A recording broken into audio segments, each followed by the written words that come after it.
5 years ago, I decided to start over. I left my country, my house, my job as a doctor, sold my cars, packed up my family, and migrated from Guyana to Canada.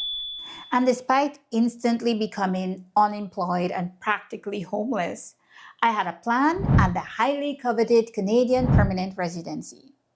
But I'll be the first to admit that it has been one hell of a journey, so much so that sometimes when people asked, "Why did you decide to migrate?" I found myself fumbling for words. You know what? I anticipated that the transition would be tough, but it was still so much harder than I expected. No one could have prepared me for the deep sense of loss that I experienced. The fact that this transition absolutely crushed my self-esteem and self-worth. The fact that I was utterly disappointed despite trying my best.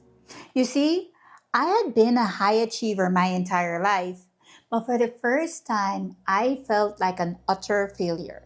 Every day became a relentless, silent battle with myself. And you know what made it even worse? The fact that I had made this decision myself. I felt like I simply couldn't complain. No one told me to migrate, no one told me to remain here. I had no one to blame. And by no means am I saying that Canada is all bad or that overall I regretted my decision. If I pause and think about it, I'm really proud of everything I've achieved so far. The journey has been incredibly challenging, yet deeply enriching. But it did take significant faith, work, sweat, and tears. It took self-awareness, strength, and stamina. And I'm not even exaggerating. Looking back, there are some things I wish I knew before migrating. This video is for anyone who is making a significant life change. Anyone who has decided to start over. Here are the lessons I wish I knew. The journey will be harder than anticipated. I know I alluded to this in my elaborate introduction, but allow me to provide a little more context. Before I continue, I'll be the first to admit that some of these challenges were absolutely my own fault. I guess I was very naive and uninformed. I couldn't imagine that there was this alternate world where it would take months to find a place to rent, despite me offering to pay rent for months in advance. It took us a whole 5 months to get a place to rent. By that time, we had already stayed in 4 different locations. I guess what made it seem even more overwhelming was the fact that it wasn't just one thing that we were struggling with. It was lots of different challenges, lots of changes that we were navigating all at once. For instance, it also seemed impossible to get a job, despite sending out hundreds of applications. What made my heart sink even more was that I couldn't even get volunteer opportunities. Those of us who belong to regulated professions such as doctors and nurses face an even more daunting reality. We're either disqualified, overqualified, or inexperienced. I remember asking to volunteer at the community health center. At this point, even if they had allowed me to open the door for the patients to come in, I would have been happy. But of course, they said no. And that was when my heart truly sank. Imagine these people didn't even want me to work for free. That was a very devastating thought. Rejection after rejection. I really started to question my worth. It took me 8 months to get my first full-time job. Looking back, here's the lesson I learned. When faced with rejection and disappointment, we have 2 distinct options. We can choose to become victims, to argue and complain, or we could choose to press forward, to upskill and to become better. Though I had moments when I embraced the former, I'm grateful I found the strength to always move forward. Keep going, guys. Don't let disappointments or failures define you. Realize that your skills may be different, but not inferior. And here's a little secret. Sometimes the people who reject you don't have half the grit or talent that you possess. Don't let them define your worth.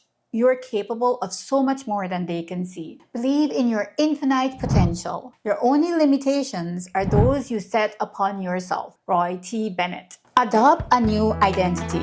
Let's break this down because it's crucial to stay true to yourself. Being authentically you is the most powerful version of yourself. You mustn't change your values or compromise who you are at your core. Instead, think of it as adopting a new mindset, overcoming your limiting beliefs, maximizing your strengths, and conquering your weaknesses. For instance, I could still be kind and honest, but I couldn't be as timid as I was. I couldn't be so afraid to ask for help or too shy to speak highly of myself.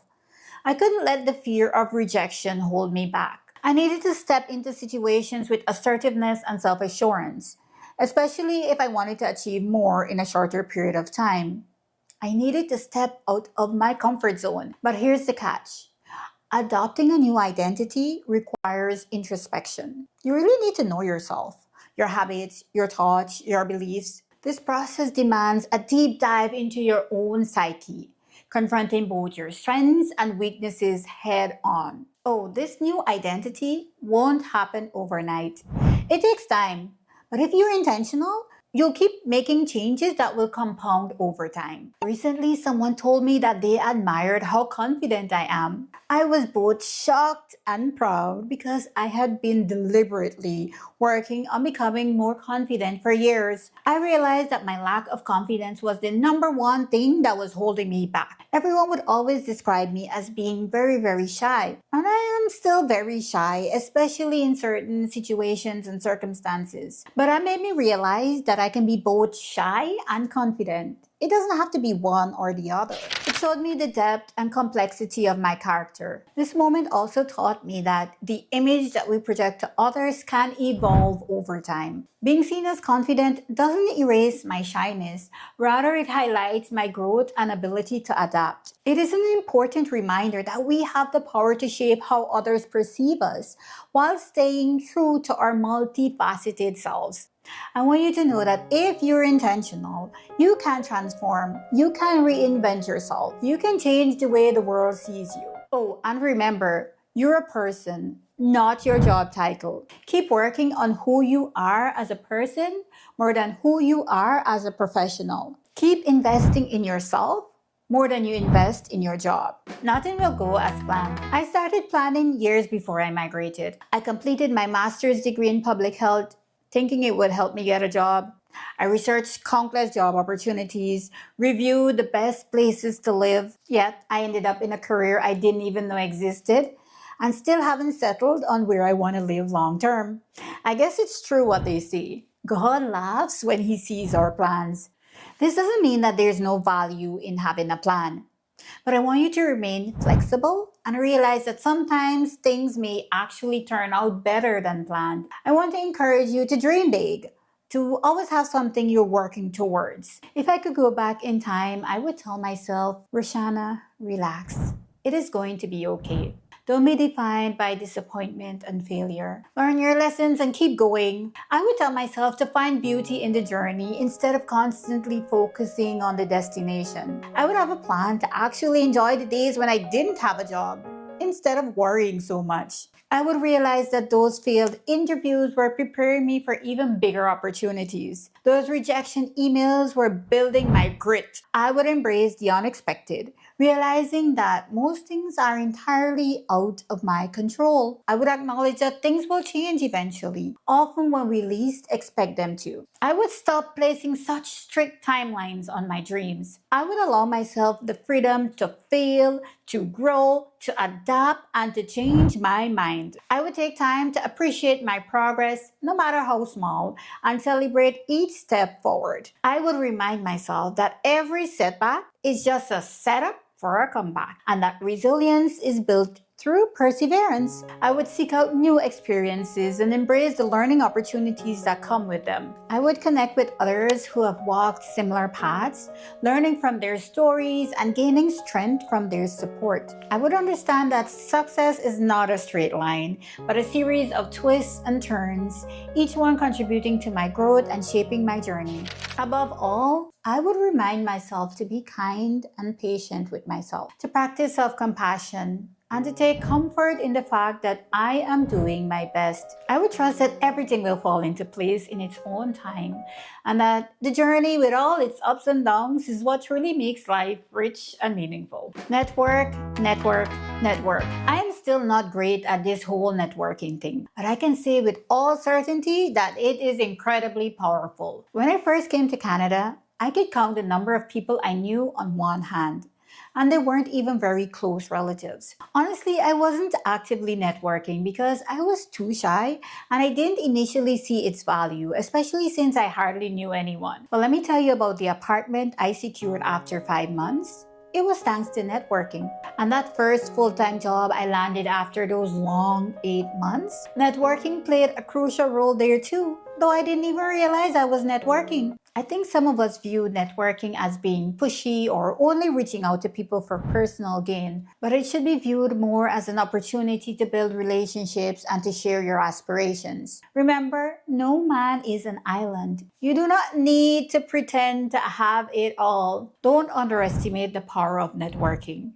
You never know where those connections might lead or how they might enrich your journey. Good people still exist. There's this age-old debate about whether humans are inherently good or bad. Some scholars argue that humans are naturally selfish and driven by self-preservation. Others believe that humans are inherently good but are corrupted by society. Then there's the argument that humans have the capacity for both good and evil, and moral behavior is a choice guided by reason and ethical principles. What are your thoughts on this?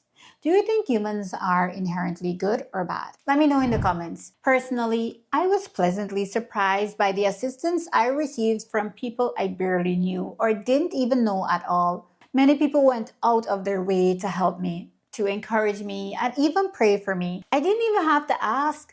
They were happy to lend a hand. And each and every act, no matter how small, truly meant a lot to me. This made me realize that you don't have to have a lot or give a lot to make a difference. Sometimes the smallest gestures can have the biggest impact, especially when someone is in a vulnerable state. This has even encouraged me to pay it forward, to look for opportunities to be generous. We don't have to wait until our situation is perfect or until we have an abundance to share. There's a quote that I love: "No act of kindness, no matter how small, is ever wasted." You are never starting from scratch.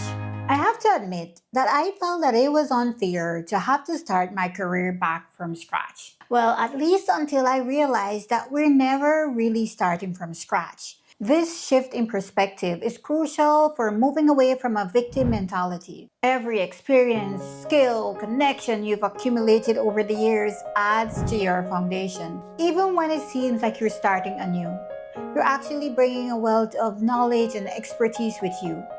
You are never starting from scratch. The sunk cost fallacy is a trap that can keep us stuck in situations that no longer serve us, just because we don't want to admit that our past efforts are no longer beneficial. This cognitive bias can hinder our progress and growth. Research shows that humans are prone to irrational decision making, often influenced by our desire to avoid losses rather than achieve gains. Ask yourself this question: are you focused on avoiding losses or achieving gains? Realizing that you're never starting from scratch, but rather building on a solid foundation of experience will free you from this trap. Recognize that your past efforts are never wasted, that they have prepared you for new opportunities and challenges. As Steve Jobs once said, "You can't connect the dots looking forward. You can only connect them looking backwards." Make decisions based on your current goals instead of being tethered to past investments. This perspective not only liberates you from unproductive commitments, but also empowers you to leverage your accumulated wisdom and skills. As you move forward, remember that every step you've taken has added to the robust, unique foundation upon which you now stand. You're never starting from scratch. You're starting from experience. Be clear on why you're making the change. Let me break it to you. When you're making a significant life change, you are going to face a lot of challenges. And you know what happens next? You will start to look back at the past situation that you're trying to leave behind and only remember the good times. You may even gloss over the reasons why you wanted to make a change in the first place. Identify everything toxic or suboptimal that you are walking away from. And please, write it down if possible. Remember I mentioned when people asked me why I decided to migrate, I was sometimes unable to give them an answer. And this is what I realized. Change is challenging, especially in the initial stages. Because of this, we have the tendency to look back and reminisce on the life we left behind, on the previous versions of ourselves. We look back at it with rose-colored lenses. I would even look back and reminisce about aspects of my life that, honestly, I didn't even really like in the first place. So when making a significant life change, reflect on the aspects of your previous situation that were unfulfilling and problematic. Acknowledge the challenges and frustrations that pushed you to seek something different. This clarity will not only reinforce your decision, but will motivate you to stay committed to your new path, even when it gets tough. Lower expectations and avoid comparisons. Pastor Steve Furtick said it best. The reason we struggle with insecurity is because we compare our behind the scenes with everyone else's highlight reel. This quote resonates deeply with me because I too have fallen into this trap. There were moments during my transition when I saw my friends advancing in their careers and personal lives, and I felt even more unfulfilled. It was hard not to feel left behind or inadequate when their successes seemed to highlight my own perceived shortcomings. But I had to remind myself that everyone's journey is different. While it might seem like others are moving forward seamlessly, I don't see the challenges and struggles they face.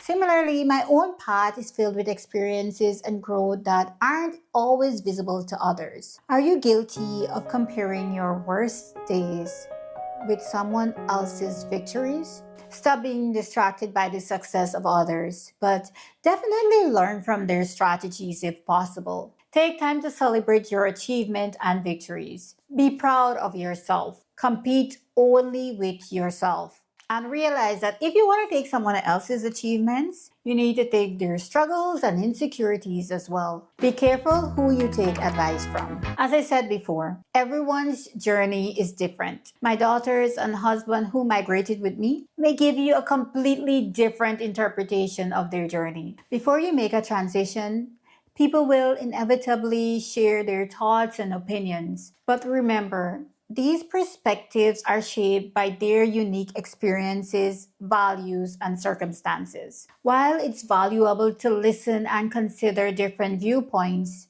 you need to filter the advice you receive. Ultimately, the decisions you make should be guided by your own values, goals, and intuition. I've received different advice from people, and sometimes I felt conflicted to heed that advice. But ultimately, my decisions need to be guided by who I am as a person right now and not who I was before. It has to be based on my current priorities and my intuition. And sometimes the decision I end up making just doesn't make sense to anyone else. And it doesn't have to. I have chosen to embrace new opportunities and pursue other things that give me joy and fulfillment, even if it means having less immediate financial gain. People will question your decisions.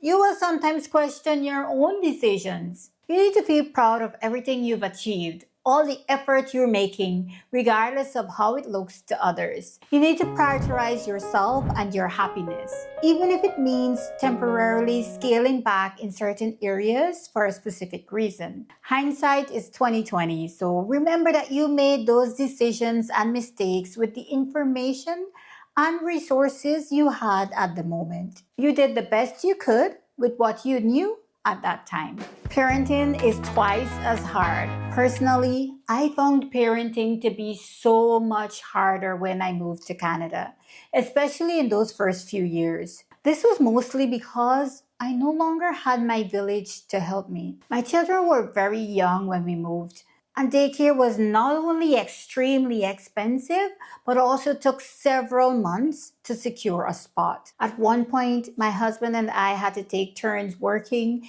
because we didn't have daycare and there was no one to leave the kids with, even for 5 minutes. We had to show up more to give them love and attention because there was no longer a lot of people around them. Adding in the harsh weather conditions and living in smaller spaces made the experience even more overwhelming. This was a challenge that I didn't quite anticipate. I can assure you that you won't be able to predict all the challenges that you will face, but I want you to give yourself more grace and space to adapt. I want you to be more open to forming a new community. I want you to embrace the fact that everything does change, even challenging situations. Focus on the positives of your current situation. Don't be that person that wallows in self-pity. Well, at least not for too long. Focus on all the benefits of your current situation and the factors that are actually within your control. Life will never be perfect, but the one skill that you must learn is the ability to find silver linings and to make the best out of any circumstance. Never lose your ambition to be a better person, your drive to win in life. Winning isn't everything, but wanting to win is. Vince Lombardi. Every day, wake up with the intention to win, even if it seems impossible. It gets better with time. Adjusting to change takes time and effort. But if you're willing to adapt and put in the work, things do get better over time. The thing is though, you can't predict that timing. You have no idea when things will change for the better. But you can increase your chances of success by increasing your surface area of luck. So how do you do that? How do you get luckier? You become luckier by working on your skills, by putting yourself out there, by letting others see your talents and vision, by creating more opportunities for yourself, by paying closer attention so that you can notice the opportunities around you, and by acting on those opportunities as quickly as possible. Grace to change. Your ambition and mindset will evolve over time. And you need to be okay with that. If I had made this video after my first few months or even my first year here, the advice would have been completely different. I was in the thick of my challenges then, and my perspective was shaped by the immediate difficulties of adjusting to a new country, shifting dynamics, and navigating unfamiliar systems. Over time, my outlook has changed and will continue to change. The advice I offer now reflects the lessons I've learned through those experiences. It's more balanced and acknowledges that while the journey is tough, it's also filled with opportunities for growth and connection. And I know that in a few more years, my perspective might shift again. Life is dynamic, and as our circumstances change, so do our insights and recommendations. So if you're in a difficult phase right now, remember what seems insurmountable today might be the source of your strength tomorrow. And in the years to come, you might find yourself sharing a completely different set of advice based on the wisdom you've gained along the way. Embrace the journey and allow yourself the grace to grow and the freedom to evolve. I have given myself permission to change my opinions and my decisions whenever I want. With good reason, of course. In the interest of time, I'll have to end this video right here. Leave a heart if you made it all the way to the end of this long video. Or let me know which one of these tips resonates the most with you. What are your best tips for anyone starting over in life? Let me know in the comments. As I said, this is just my experience and advice. Take it with a grain of salt.